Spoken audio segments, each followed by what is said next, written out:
Aarthi vlog நேயர்கள் அனைவருக்கும் அன்பார்ந்த வணக்கங்கள். இன்றைய நாள் உங்களுக்கு இனிமையான நாளாக அமையட்டும் என்னுடைய மனமார்ந்த வாழ்த்துக்கள்.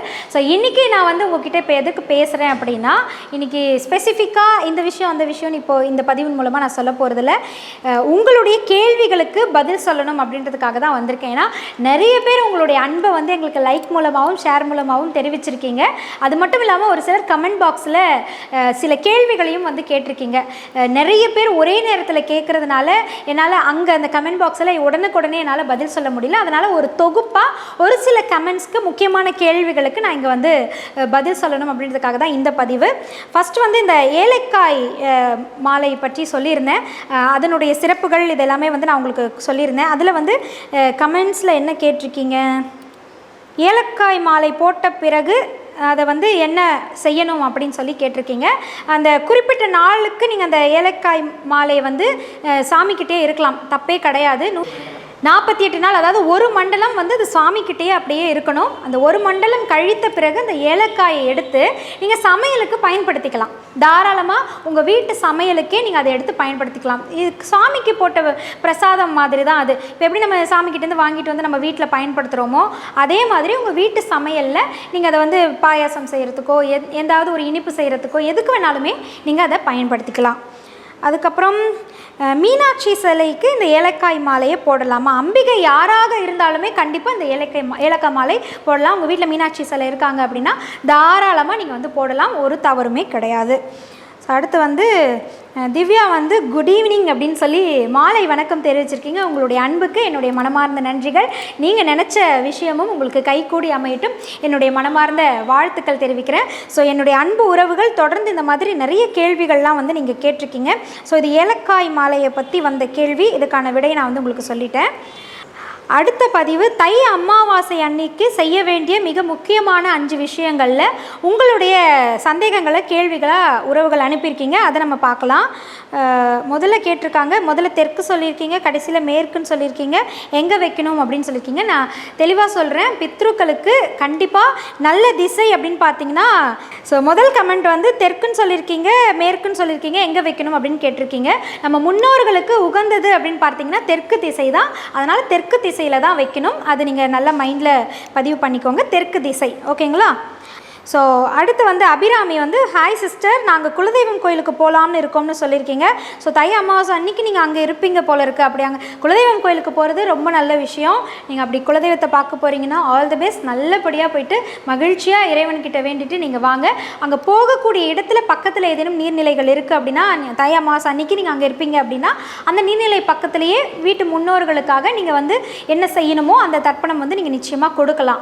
ஆனால் குலதெய்வம் கோயிலுக்கு போகிறதுக்கு எங்களுடைய மனமார்ந்த வாழ்த்துக்களை நான் தெரிவிக்கிறேன். திவ்யா வந்து தொடர்ந்து அந்த தோழி வந்து ஃபாலோ பண்ணி எங்களுக்கு உங்கள் அன்பை தொடர்ந்து கொடுத்துட்ருக்கீங்க. ரொம்ப ரொம்ப நன்றி, தேங்க்யூ. நான் தான் உங்களுக்கு நன்றி சொல்லணும். சுமதி அப்படின்றவங்க ஈவினிங் கோலம் போடலாமா சிஸ்டர் அப்படின்னு கேட்டிருக்கீங்க. அமாவாசை அன்றைக்கி கோலம் போடவே கூடாது. காலையாக இருந்தாலும் சரி மாலையாக இருந்தாலும் சரி கண்டிப்பாக கோலம் போடாதீங்க. அன்றைக்கி அதை தவிர்த்துடுங்க. அண்ட் தென் ஹாய் சிஸ்டர், நாங்கள் வந்து வெளிநாட்டில் இருக்கோம், we are living abroad, how can I do this அப்படின்னு கேட்டிருக்கீங்க. உங்களுடைய நிலைமை என்னால் புரிஞ்சிக்க முடியுது. வெளிநாட்டில் இருக்கிறவங்களுக்கு இதற்கான வாய்ப்புகள் மிக குறைவு. ஆனால் வருடத்திற்கு ஒரு முறை வரக்கூடிய மகாலய அமாவாசை அன்னைக்கு கண்டிப்பாக அந்த டைம் நீங்கள் எங்கள் ஊருக்கு வர மாதிரி நீங்கள் பிளான் பண்ணிக்கோங்க. அப்படி நீங்கள் எங்கள் ஊருக்கு வந்துட்டு குறிப்பாக ராமேஸ்வரத்துக்கு போயிட்டு நீங்கள் ஒரு முறை தர்ப்பணம் கொடுத்துட்டிங்கன்னா அந்த வருடம் முழுக்க நீங்கள் கொடுத்ததற்கான பலனை பெற முடியும். ஸோ வெளிநாடுகளில் இருக்கக்கூடியவங்க கவலைப்படாது. இந்த மாதிரி ஒரு அக்கேஷன் வரீங்க அப்படின்னும் பொழுது அது மகாலய அமாவாசை வர மாதிரியான நாளில் நீங்கள் வந்துட்டு ராமேஸ்வரம் போன்ற இடத்துக்கு போய் நீங்கள் ஒரே ஒரு முறை தர்ப்பணம் கொடுத்துக்கொள்ளலாம். உங்களுடைய வளர்ச்சிக்கு உங்கள் முன்னோர்களுக்கு நானுமே என்னுடைய பிரார்த்தனையை முன்வைக்கிறேன். தென் அக்கா, நாங்கள் ராமேஸ்வரம் போய் தர்ப்பணம் கொடுக்க போகிறோம், வீடு திரும்ப நள்ளிரவாகும், வீட்டில் எப்படி வழிபாடு செய்ய முடியும் அப்படின்னு கேட்டிருக்கீங்க. சகோதரி, அக்கான்னு என்னை கூப்பிட்டது எனக்கு ரொம்ப மகிழ்ச்சி. நீங்கள் வந்து ராமேஸ்வரம் போயிட்டு தர்ப்பணம் கொடுக்க போகிறீங்க, இதை விட ஒரு சிறப்பு வேறு கிடையவே கிடையாது.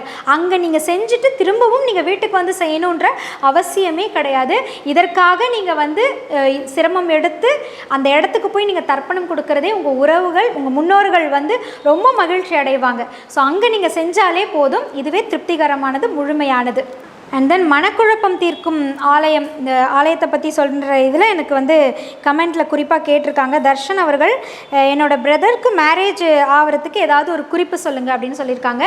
திருமண தடைக்கு ஒரு மிகச்சிறந்த பரிகார ஸ்தலமாக திருமணஞ்சேரி இருக்குது. இது நம்ம பெரியவங்கள்லேருந்து நீங்கள் எந்த ஒரு ஜோதிட ஆலோசகரை கேட்டாலுமே கண்டிப்பாக சொல்லுவாங்க. அந்த ஜாதகத்திற்குரிய பரிகாரம் என்ன அப்படின்றத கண்டிப்பாக பார்த்து தான் நம்ம அதை செய்யணும். உங்களுடைய பர்சனல் அஸ்ட்ராலஜரையும் நீங்கள் அதை வந்து கன்சல்ட் பண்ணுங்கள். ஆனால் திருமணஞ்சேரி போகிறது ரொம்ப ரொம்ப விசேஷம். குறிப்பாக உங்களுடைய குலதெய்வத்தை அறிந்து அந்த குலதெய்வத்திற்கு வருடத்திற்கு ஒரு முறை போய் திருமணம் ஆகணும்னு சொல்லியே நீங்கள் பொங்கல் வச்சு விருந்து வச்சு இறைவனை வந்து வழிபட்டுட்டு வர்றது ரொம்ப ரொம்ப சிறப்பு. அண்ட் தென் மூணாவது, நீங்கள் சென்னையில் இருக்கீங்க அப்படின்னா சென்னையில் சின்னம்பேடு பகுதியில் இருக்கக்கூடிய சிறுவாபுரி சிறுவை முருகனை போய் வள்ளி மணவாள பெருமாளாக இருக்கக்கூடிய அந்த முருகனை போய் வணங்கி 6 வாரம் தொடர்ந்து நீங்கள் பிரார்த்தனை செஞ்சு வந்தீங்கன்னா கண்டிப்பாக திருமண தடை கண்டிப்பாக தகர்த்தெறியப்படும். நல்ல ஒரு வாழ்க்கை துணை அவங்களுக்கு அமையும். இப்படி திருமண தடைக்கு வேறு என்னென்ன வழிமுறைகள், எளிமையான முறைகள் இருக்குது, சரியான வழிமுறைகள் இருக்குது அப்படின்றதையும் நான் அடுத்து வந்து தனியாக உங்களுக்காக ஒரு பதிவே நான் வந்து போடுறேன். கண்டிப்பாக அதையுமே பார்த்து பலன் பெறுங்க. அடுத்து குரு பெயர்ச்சி பலன்களில் நீங்கள் நிறைய கமெண்ட்ஸ் கொடுத்துருக்கீங்க. நம்மளுடைய உறவுகள் என்னென்ன கமெண்ட்ஸ் இருக்குது அப்படிங்கிறத நம்ம பார்த்துடலாம்.